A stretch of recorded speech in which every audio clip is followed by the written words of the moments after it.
मारिया साहिबा, सबसे पहले तो आप ये बताएं कि ये जो अमेरिका की नई सिक्योरिटी पॉलिसी में पाकिस्तान का कोई जिक्र तक नहीं, और जब अमेरिकी सदर बाइडन ने पाकिस्तान की बात की तो उसे खतरनाक तरीन मुल्क करार दे दिया। इसी बयान को किस नज़र से आप देखती हैं, क्योंकि हुकूमत का तो ये कहना है कि कोई मसला नहीं, ये बात गैर रस्मी गुफ्तगू में की गई। बिलावल भुट्टो साहब ने ये कहा। देखिए, पहली बात तो ये है कि इसमें ये बात तो दुरुस्त है कि इस किस्म के इल्ज़ामात में और हकीकत में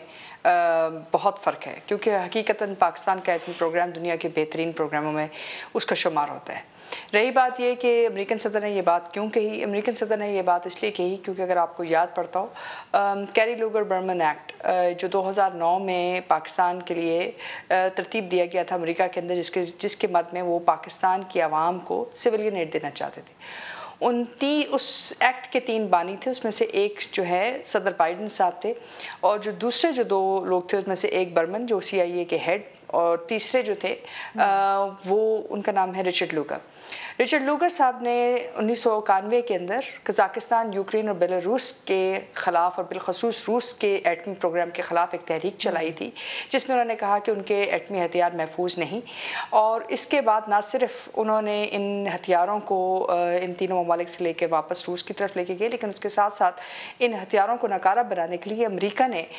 ना सिर्फ उन ममालिक के वसाइल को इस्तेमाल किया और उसकी मद में वो अखराजात पूरे किए, लेकिन उसके तहत एक बहुत बड़ी तहरीक चलाई। 2009 में उन्होंने कहा कि ये तहरीक पाकिस्तान के खिलाफ भी चलानी चाहिए, लेकिन पाकिस्तान की तरफ से जो मुअत्तद इक़दामात किए गए उसके मुताबिक ये बात वाज़ेह थी कि आपका सिक्योरिटी का निज़ाम, आपके एटमी प्रोग्राम के साथ जो मुख्तलिफ चीज़ें मंसूब हैं वो न सिर्फ आपने पूरी की हैं, बल्कि आप अपनी तमाम तर जो जिम्मेदारियों को समझते हैं। इस वक्त मारिया साहिबा, मुझे ये बताएं कि अमेरिका को क्या वाकई इस बात से कोई फ़र्क नहीं पड़ता कि पाकिस्तान में हुकूमत जिसकी मर्जी हो? क्योंकि बिलावल भुट्टो साहब अब कुछ देर पहले ये कह भी चुके हैं कि जो कल तक फ़ोन नहीं उठाते थे, खान साहब से बात तक नहीं करते थे, वो आज वज़ीर आज़म शहबाज शरीफ के साथ तस्वीर बनवाते हैं और आज ताल्लुकात किसी और जानिब जा रहे हैं। देखिए, पहली बात तो ये कि पाकिस्तान की जो एटमी सलाहियत है वो किसी फ़र्द वाहिद की मलकियत नहीं, इसके पीछे एक पूरा ऑर्गेनाइजेशनल मैकेनिज़्म है। जैसे कि आप जानती हैं, नेशनल कमांड अथॉरिटी है, आपकी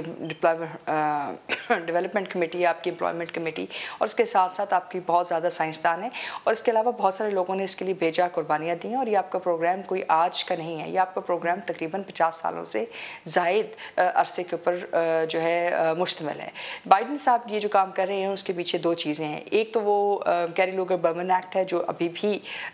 उसी नौयत से बरकरार है, और दूसरी बात ये कि बाइडन साहब जो हैं हिंदुस्तान के साथ जो ताल्लुकात हैं उसके अंदर डेमोक्रेट्स जो हैं पेश रहे हैं। और तीसरी बात ये कि ये इस मद में, जैसे कि आप जानती हैं कि अफगानिस्तान की जंग ख़त्म हो गई है, अब जो बाकी अप्रोप्रिएशंस रह गई हैं उनको इस्तेमाल करके वापस अपनी जो डोमेस्टिक कॉन्स्टिट्यूंसी है उसको इस्तेमाल करना चाहते हैं। तो इस वक्त जो मिड टर्म इलेक्शंस आने वाले हैं अमेरिका के अंदर, उसके अंदर भी वो कुछ ना कुछ देना चाहते हैं अपनी उन इनकंटिजेंसीज को, और उसमें सबसे आसान टारगेट यही है कि आप दोबारा एक मफरूज़ा पैदा करें और उस मफरूज़े की बुनियाद के ऊपर ना सिर्फ फंडिंग करें बल्कि उसके साथ साथ मुख्तलिफ अहदाफ अपने हासिल करें। आपको पॉइंट आ गया।